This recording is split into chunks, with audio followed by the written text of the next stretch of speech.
এইবার পরশুরাম নয়, বরং তটিনী ছদ্মবেশে সত্যজিৎ মুখার্জি কর্ণ চ্যাটার্জিকে বাঁচালো। বন্ধুরা, পরশুরাম ধারাবাহিকের আজকের পর্বে দেখানো হয়েছে সত্যজিৎ মুখার্জি কর্ণ চ্যাটার্জি রাস্তা দিয়ে হাঁটছে।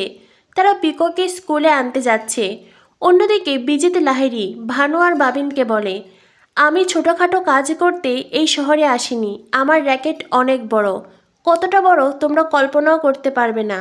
ওই দুজন লোক সস্তার জামা কাপড় পরে রাস্তা দিয়ে হাঁটছে, তাই তো? স্কুলে যাচ্ছে পিকোকে আনতে, তবে আজই হবে ওদের শেষ দিন। বাবিন বলে, মানে? ভানু বলে, তুমি জেলের ভেতর থেকে এই সব কিছু করবে? বিজিত বলে, বললাম না তোমাদের ধারণা নেই আমার লিঙ্ক কত বড়।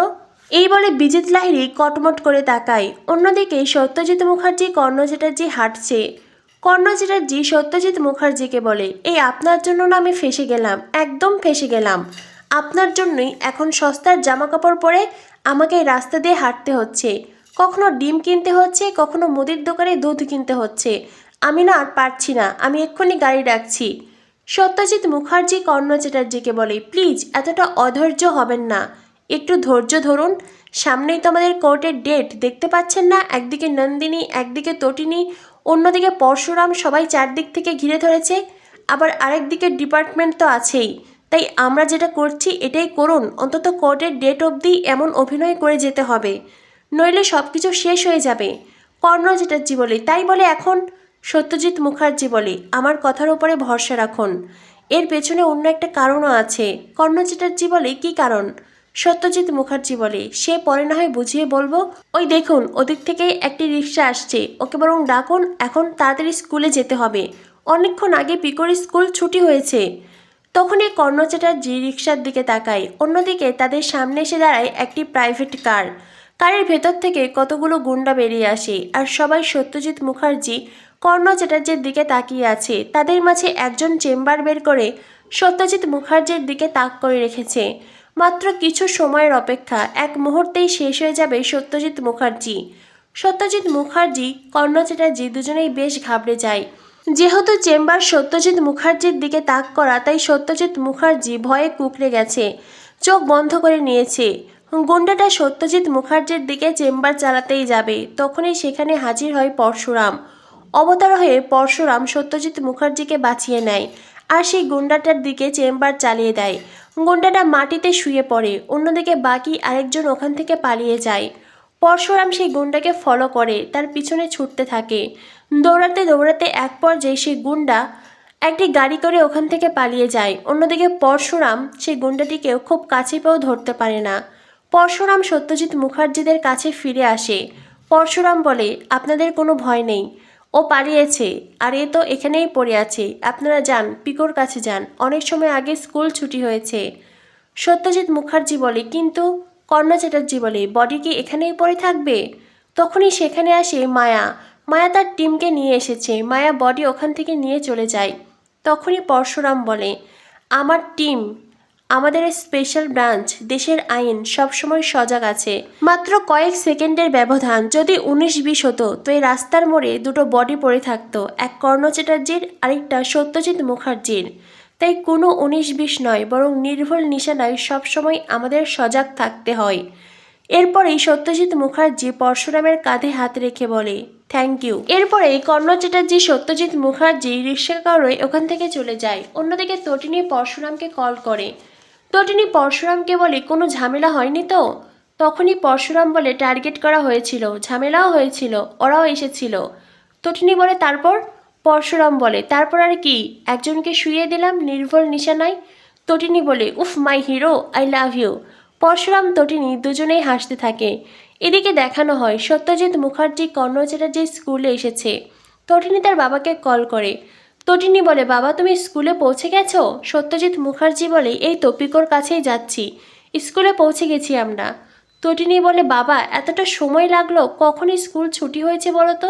তোমরা এতটা দেরি কেন করলে, কি করছিলে তোমরা?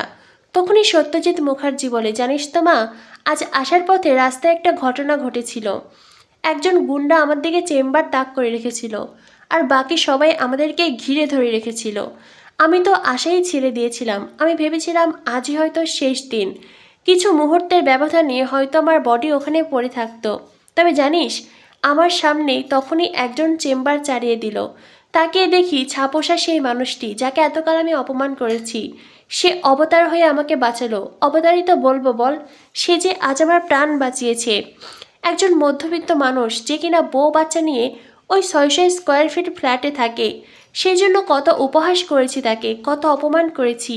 তবে প্রথমবার মনে হলো সে কোনো সাধারণ মানুষ নয়, বরং বীর পুরুষ হয়ে সে আমায় রক্ষা করলো।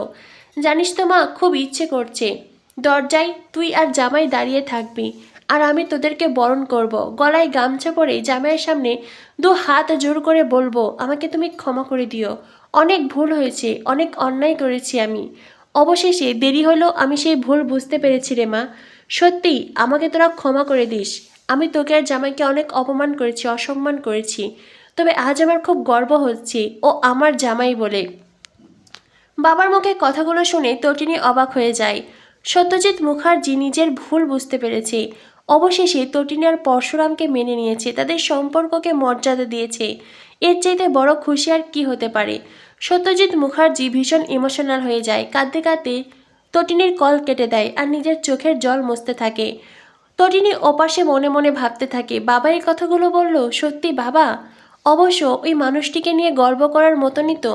ওই মানুষটা আমার বর, সারা দিন আমাদেরকে আগলে রেখেছে, নিজের বাহুডোরে বেঁধে রেখেছে, আমার সমস্ত প্রয়োজনে যে আমার পাশে থাকে। সেই মানুষটির জন্য তো গর্ব করাই উচিত। আমারও খুব গর্ব হয় গো তোমাকে নিয়ে। অন্যদিকে কর্ণ চ্যাটার্জি সত্যজিৎ মুখার্জিকে বলে, এগুলো কি করলেন আপনি? হ্যাঁ, আপনি এটি কী করলেন? সস্তার ড্রামা করলেন? কেঁদে কেঁদে এইসব কী কথা বলছিলেন? তখনই সত্যজিৎ মুখার্জি বলে, আচ্ছা মিস্টার চ্যাটার্জি, এমন কখনো হয়েছে যার সাথে আপনার রক্তের কোনো সম্পর্ক নেই, কিন্তু সে আপনাকে বাঁচিয়েছে, আপনার জন্য লড়াই করেছে? কর্ণ চ্যাটার্জি বলে, না, কেউ করেনি। সত্যজিৎ মুখার্জি বলে, বর্ডার এলাকায় যান, আপনি এমন অনেককেই দেখতে পাবেন যারা সবসময় আমাদের নিরাপত্তা দিচ্ছে, যারা আমাদের সবসময় বাঁচাচ্ছে, আমাদের হয়ে লড়াই করছে। পুলিশ, বিডিআর সবাই আমাদের প্রোটেক্ট করছে, অথচ আমরা সেটা কখনো অনুভব করি না। আজ আমি সত্যি অনুভব করলাম, স্পেশাল ব্রাঞ্চের অফিসার পরশুরাম যে কিনা আজ আমায় বাঁচালো, অথচ তার সন্তানকেই মারতে আমরা কত পরিকল্পনা করেছি। আজ নিজেকে বড্ড অপরাধী মনে হচ্ছে। যাই হোক, পিকোকে আনতে হবে, চলুন। এরপরেই পিকোর স্কুলের ম্যাম আসে আর তার সাথে সত্যজিৎ মুখার্জি পিকোকে আনতে যায়। অন্যদিকে কর্ণ চ্যাটার্জি তার লোককে কল করে। কর্ণ চ্যাটার্জি বলে, বরফ গলছে মনে হয়, আর এই বরফ গললে আমরা বিপদে পড়ব, তাই যা করতে হবে হোলির দিনেই করতে হবে। হয় বাপ মেয়ে নইলে জামাই, যে কোনো একজনকে শেষ করে দিতে হবে। তো বন্ধুরা, বুঝতেই পারছো, একদিকে বিজেতে যেমন সত্যজিৎ মুখার্জি কর্ণ চ্যাটার্জিকে শেষ করতে চাইছে, এবার কর্ণ চ্যাটার্জি সত্যজিৎ মুখার্জিকে সরিয়ে ফেলার পরিকল্পনা করছে। অন্যদিকে বাবিন আর ভানু তারা আবার বিজিতের সাথে হাত মিলিয়েছে। মানে পরিবারের মধ্যে, সম্পর্কের মধ্যে আর কোনো ভালোবাসা নেই, কোনো সম্মান নেই, কোনো টান নেই। এবার তারা একে অপরকে নিজেদের পথ থেকে সরিয়ে ফেলতে চাইছে। আগামী পর্বে দেখানো হবে সত্যজিৎ মুখার্জি কর্ণ চ্যাটার্জি পরশুরামের কথা অনুযায়ী লাট্টুর জন্য মাটন নিয়ে হসপিটালে আসে। আগামী পর্বে দেখানো হবে নিশা তটিনীকে কল করে জানায় হসপিটালে আক্রমণ হতে পারে। তটিনী বলে, কিন্তু হসপিটালে তো আমার ড্যাডি, কর্ণ চ্যাটার্জি আর পিকো আছে। নিশা জানায়, হ্যাঁ, ওদের ওপরই আক্রমণ হবে। আগামী পর্বে এও দেখানো হবে সত্যজিৎ মুখার্জি কর্ণ চ্যাটার্জির ওপর আক্রমণ হয়। যখন গুন্ডারা তাদেরকে টার্গেট করে সেই মুহূর্তেই সেখানে হাজির হয় তটিনী। তবে তটিনী এইবার সাধারণ বেশে আসেনি, বরং ছদ্মবেশে কর্ণ চ্যাটার্জি সত্যজিৎ মুখার্জিকে বাঁচিয়ে নেয়। এবার দর্শক দেখতে পাবে তটিনী কী করে ফাইট করে। তো বন্ধুরা, বুঝতেই পারছো, জমে উঠেছে পরশুরাম ধারাবাহিক। কী হতে চলেছে পরশুরামের আগামী পর্বে? পরবর্তী আপডেট পেতে আমাদের সাথেই থেকো। ধন্যবাদ সবাইকে।